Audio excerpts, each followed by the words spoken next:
ഈ സിനിമ തുടങ്ങുന്ന സമയത്ത് ഇത് തമിഴിലേക്ക് തുടങ്ങാൻ വേണ്ടിയിട്ടാണ്. അപ്പോൾ തമിഴിൽ അതിൻ്റെ സ്ക്രിപ്റ്റ് ഒരുമാതിരി രൂപപ്പെട്ട് വരുന്നുണ്ടായിരുന്നുള്ളൂ. മലയാളത്തിലേക്ക് വന്നപ്പോൾ രഞ്ജിത്ത് തന്നെയാണ്.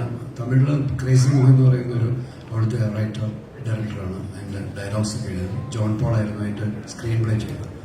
മലയാളത്തിലേക്ക് വന്നപ്പോൾ സിയാദ് ഇൻസിസ്റ്റ് ചെയ്യുന്നത് രഞ്ജിത്ത് തന്നെ ഇത് എഴുതണമെന്ന്. കാരണം രഞ്ജിത്തിന് മനസ്സിലാണ് കഥ പൂർണ്ണമായിട്ടുള്ളത്.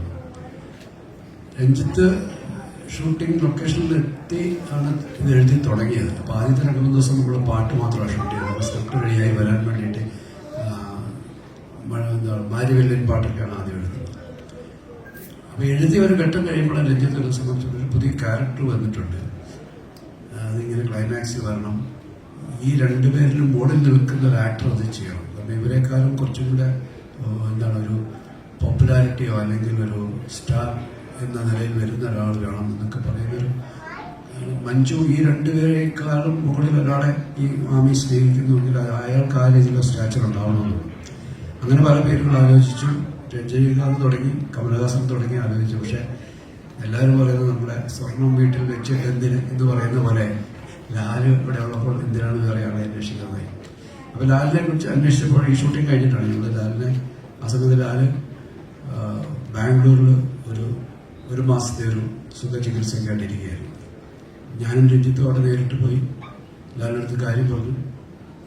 അതിനെന്താ നിങ്ങളുടെ സിനിമയിലെ നമുക്ക് ചെയ്യാം എന്ന് പറയുന്ന ഒറ്റ വാക്കിൽ അത് തീർന്നു. 2 ദിവസമാണ് നമ്മളെ ചോദിച്ചത്.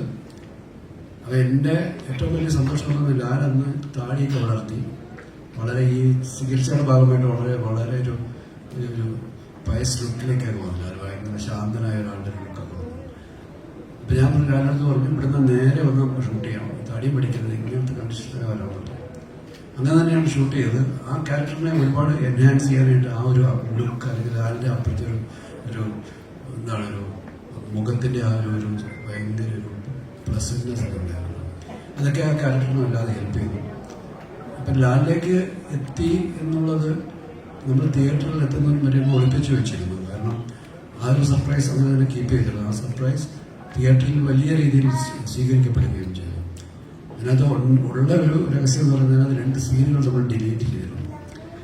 ഈ മഞ്ജുവിനെ താലി കെട്ടിയ ശേഷമുള്ള മഞ്ജുവിനെ കൺവിൻസ് ചെയ്യുന്ന ഒരു സീനുണ്ടായിരുന്നു. നമ്മൾ ലോജിക്കലായിട്ട് ചിന്തിക്കുമ്പോഴും എത്രയും അയാളെ സ്നേഹിച്ച ഒരാളെ പെട്ടെന്ന് മനസ്സ് മാറി വേറൊരാളെ കല്യാണം കഴിക്കുകയും അത് എങ്ങനെ അക്സെപ്റ്റ് ചെയ്യുന്നു അതിനെക്കുറിച്ചൊരു 5-10 മിനിറ്റ് നീളമുള്ള ഒരു സീനുണ്ടായിരുന്നു. വീട്ടുകാരെല്ലാവരും കൂടെ മഞ്ജുവിനെ കൺവിൻസ് ചെയ്തു. അതിൻ്റെ ഇടയിൽ വീണ്ടും മോഹൻലാൽ വരുന്ന ഒരു സീൻ കൂടെ ഉണ്ടായിരുന്നു.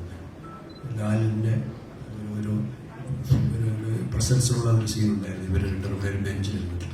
പക്ഷെ തിയേറ്ററിലെത്തി സിയാദ് ഫസ്റ്റ് ഡേ സിനിമ കണ്ടു കഴിഞ്ഞിട്ട് എന്നെ വിളിച്ചു. ഞാൻ ചെന്നൈയിലാണ്. എന്നെ വിളിച്ചിട്ട് പറഞ്ഞു ഇദ്ദേഹത്തിൻ്റെ തന്നെ തിയേറ്ററിൽ മൈമൂണിൽ കണ്ടിട്ട് പറഞ്ഞത് ഇത് ആ 2 സീനിൻ്റെ ആവശ്യമില്ല, ആൾക്കാർ ഡിസ്റ്റർബ്ഡ് ആകുന്നുണ്ട്. കാരണം ലാല് മരിച്ചു എന്ന് അറിഞ്ഞു കഴിഞ്ഞാൽ പിന്നെ ആൾക്കാർ അവിടെ ഇരിക്കാൻ ഇത്രയും വലിയ ഒരു ലെങ്തി സീൻ എൻ്റെ ഇടയിൽ നിൽക്കില്ല. ഞാൻ പറഞ്ഞു നിങ്ങളുടെ തിയേറ്റർ മാത്രം ഒന്ന് കട്ട് ചെയ്ത് നോക്കും. കാരണം ഈ താലി കെട്ടി ബോധം കെട്ടി കഴിഞ്ഞാൽ പിന്നെ അടുത്ത ഷോട്ടിൽ കാണുന്ന മറ്റു റെയിൽവേ സ്റ്റേഷനിൽ നല്ല തിരിച്ച് കളിച്ച് നീങ്ങുന്നതാണ്. ആ ഒരു ജമ്പ് ഉണ്ടാവുമെന്ന് നോക്കിയപ്പോൾ ഞാൻ പറഞ്ഞു ഒരു ഷോയ്ക്ക് മാത്രം അത് കട്ട് ചെയ്ത് നോക്കാം. കട്ട് ചെയ്ത് കണ്ട അടുത്ത ഷോ കണ്ടപ്പോഴത്തേക്ക് പറഞ്ഞു ഒരു പ്രശ്നമില്ല, ആൾക്കാർക്ക് ഒരു പ്രശ്നമേ ഇല്ലായിരുന്നു. അങ്ങനെ ആൾക്കാർ അത് മാറ്റുകയുണ്ടായി. അത് വീണ്ടും ഈ ഒരു വേർഷനിലേക്ക് കൊണ്ടുവരാൻ ഞാൻ ശ്രമിച്ചു. പക്ഷേ അതിൻ്റെ ഒരു നല്ല ക്വാളിറ്റിയുള്ള നെഗറ്റീവ് നമുക്ക് കിട്ടാത്തത് കൊണ്ട് സാധിച്ചില്ല. അല്ലെങ്കിൽ അതൊരു സർപ്രൈസ് ആയിട്ട് ഇതിലേക്ക് വന്നേനെ ഈ സിനിമയിലേക്ക്.